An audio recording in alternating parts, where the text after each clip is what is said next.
Hello जी, राम राम। कैसे आप सभी? तो भाई बहुत ही खुशी के साथ सुबह सुबह व्लॉग की कर दी थी शुरुआत, क्योंकि भाई मैं बहुत ही ज़्यादा खुश हूँ। मेरे मन की पूरी होने लग रही है। तो क्या पूरी होने लग रही है वो मैं आपको बताऊंगी आज अपने व्लॉग में, किस चीज़ की हम तैयारियां कर रहे हैं। तो सुबह सुबह मैंने उर्वी के लंच के लिए बनाए थे गोभी के पराठे। जब भी मैं गोभी के पराठे लंच के लिए बनाती हूँ ना सुबह, तो शाम को ही तैयारी कर देती हूँ, क्योंकि भाई गोभी को धोना पड़ता है। तो रात को मैं क्या करती हूँ, हल्दी और नमक के पानी में गोभी को भिगो देती हूँ 10 मिनट के लिए, और फिर उसको छलनी में निकाल देती हूँ। सारी रात वो निचड़ जाती है, अच्छे से सूख जाती है। सुबह चॉपर में बिल्कुल बारीक पीस लेती हूँ और फिर अपने पराठे ऐसे बना देती हूँ भर भर के और अच्छे से। और हेलो एवरीवन, गुड मॉर्निंग। ये देखिए आज तो सुबह सुबह मैडम जी होली है तैयार, क्योंकि हमें जाना कहीं बाहर। तो वही जाना हो है। और हमारा मंडल सा भी उठ गया है, ये भी उठी है यार। और आज मैं पसंद तक आ ली तो कितना हम बताऊंगी आपने। नाश्ते में बनाया भी पोहा। तभी आज मैं जल्दी उठकर जल्दी नहा ली थी, क्योंकि बहुत सारी तैयारी करनी थी। तो ये हो गया सुबह सुबह पापा बेटिया के लाड चालू। और चलना फिर इना बनवाऊंगी, क्योंकि बाइक को भी हवा लग गई और फिर इना जाना ड्यूटी पर। सैंडल पे एक बार दिखा देता हूं। तो यहाँ भी हम मिठाई फाइनल करने आए हैं प्रसाद की। तो ये समोसा वगैरह नहीं आए, तो यहाँ पर भी हम अपनी मिठाई टेस्ट करके देख रहे हैं। आपका नंबर दे दो मुझे।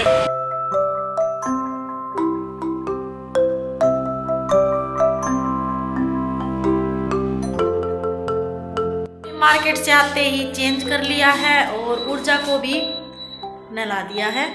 तो अभी कोई भी तैयारी हमें करनी हो तो सबसे पहले हम सफाई से शुरुआत करते हैं। तो बस मैं छोटी मोटी सफाई घर की कर रही थी, क्योंकि भाई देखो कोई भी घर पे आए तो पूरा घर चमकना ज़रूरी है, और वही बात है। और वैसे भी सफाई तो ज़रूरी है ही, और उसके साथ ही मैंने अपने आप को भी चमकाने की सोच ली। बहुत दिनों के बाद मैं ब्लीच कर रही हूँ, क्योंकि देखो भाई आप लोगों ने देखा था मेरा 6-7 महीने 8-9 महीने पहले मेरा फेस पे मतलब जगह नहीं थी देखने को, पिंपल ही पिंपल इतने थे। और लेकिन अब कॉमेंट भी आते हैं बहुत सारे कि दीदी आपका फेस इतना साफ कैसे हो गया, क्या कुछ क्या।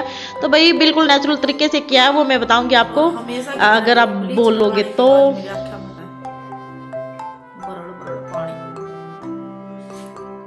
और अब भी ना मैं ब्लीच करने से इतना डर रही थी कहीं मतलब दोबारा से फेस पे कुछ ना कुछ हो जाए, लेकिन डरते डरते मैंने नेक पे फेस पे हर जगह ब्लीच अपने लगा लिया है। देखते हैं जो भी होगा, लेकिन बहुत टाइम के बाद मैं ब्लीच कर रही थी, क्योंकि ये ले आए थे, फिर मैं सोची चलो कर ही लेती हूँ।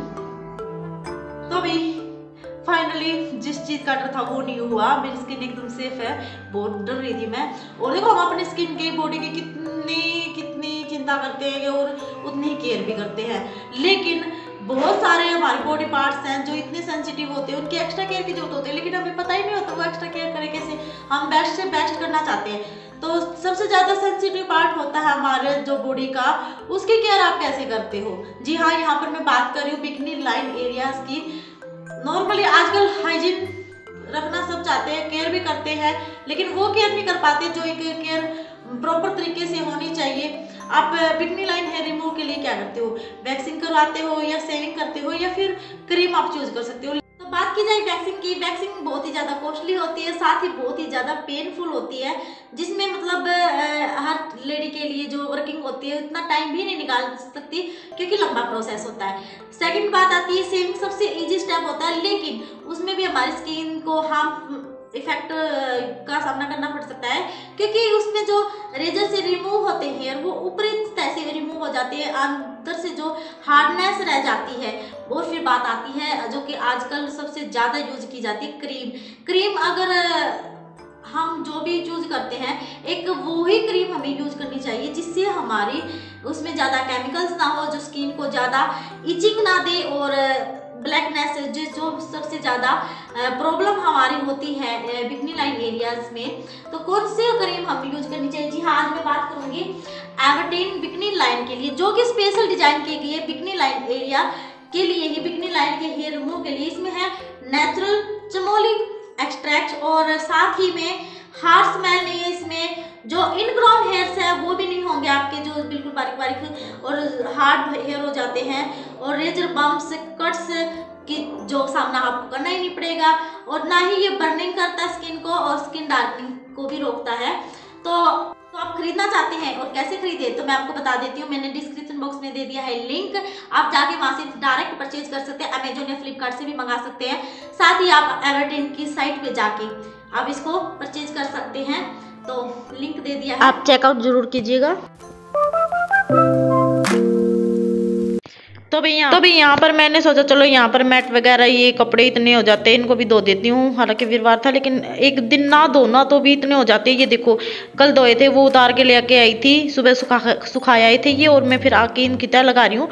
जो तय करने के थे उनकी तय लगा दूंगी, जो प्रेस के थे उनको रख दूंगी। क्योंकि भाई इतने सारे कपड़े अगर एक दिन ना धो ना हो ही जाते हैं। और फिर बीच में मैंने 3-4 दिन, जब बहुत पहले की बात है, जब मैं वॉशिंग मशीन मंगाने की कह रही थी, इनको बहुत ज़्यादा सर्दी थी, तो तब मैं बीच में को मैंने धोए नहीं जिद में। लेकिन फिर वही अब तक मैं भुगत रही हूँ। डेली इतने कपड़े हो जाते हैं, ये देख लो आप ही आप। तो इतने सारे काम के साथ फिर घर ऐसे फैला अच्छा भी नहीं लगता। तो इसीलिए मैं इनको भी तय लगा दूंगी। और इसके साथ ही फिर मैंने क्या तैयारी की, जो मंदिर था ना यहाँ पर मैं सोच रही थी कि जो लाइट्स थी वो लगा देती हूँ। तो बस इसको मैं यहाँ पर वहीं लगा रही हूँ। और ये ऊर्जा देखो मेरी हेल्प कर रही है, पता नहीं ये तो मुझे लेकिन ये साथ पूरा देती है।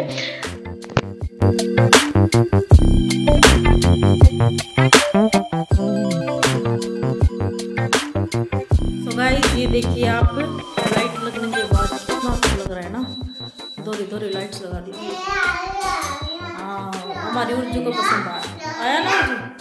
अच्छा ये बताइए नीचे कुछ बिछाऊं या वैसे खाली रहने दो? क्योंकि भाई बच्चे हैं, कुछ बिछाऊंगी तो चिपकाना ही पड़ेगा। उर्जू तो और इस काम में मुझे मतलब शाम हो गई थी, फिर मैं सब्जी डिनर में बनाऊंगी टमाटर 2 तोरी डाल के दलिया, बड़ा टेस्टी लगता है। हमारा सिलेंडर खत्म हो गया भाई, तो अभी बस मैं बनाना लेके आई हूँ, तोरी और ये लेके आई हूँ। तो मैं चलो दलिया बनाते हैं।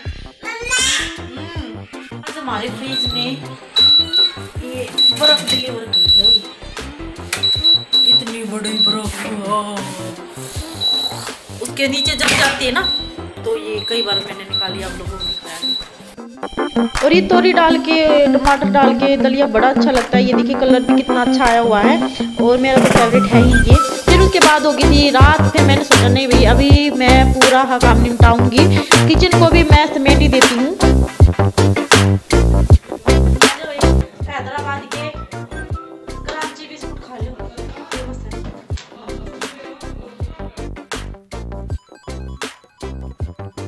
तो शुरुआत कर दी थी मैंने ये जो स्लेब थी इनको, क्योंकि ये आप वीडियो में देखते हो ना तो भी ऐसा फैला सा नहीं अच्छा लगता है, क्योंकि बच्चों के साथ भी हो ही जाता है।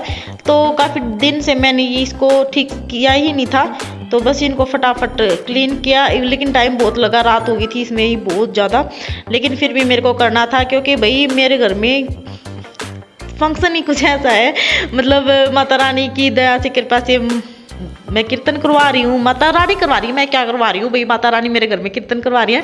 तो बस उसी की मैं तैयारियों में लगी हुई हूँ। और बस मन खुशी होता है ना, तो सारा काम करने का मन करता है। तो बस यहाँ पर मैं अपना वही सारा घर कैसे कैसे क्या क्या करूँ, मतलब मन की जब पूरी होती है तो होता है ना मन में, मतलब एक अलग ही प्रकार की खुशी होती है। तो बस ये देखो घर पूरा फैल गया था और फिर इसको समेटा। और फिर जो मैं स्टिकर लेके आई थी ना, तो ये स्टिकर देखो ये लगा दिए हैं। ये कितने खूबसूरत लग रहे हैं, बहुत ही ज़्यादा लग रहे हैं, मुझे तो बताना आपको कैसे लगे। तो ये देखो भाई ये भी मैंने लगा दिए हैं, सही हो गया नहीं अखबार बिछाकर। और तो भाई आई होप कि आपने आज का व्लॉग फुल एंजॉय किया होगा। एंजॉय किया तो प्लीज़ एक लाइक एक कमेंट और 2-4 शेयर कर दिया करो। तो मिलती हूँ नेक्स्ट वीडियो में, नेक्स्ट व्लॉग में। तब तक के लिए बाय बाय। आज हमारे यहाँ फंक्शन है, प्रोग्राम है, वो मैं कल की वीडियो में दिखाऊंगी। तब तक के लिए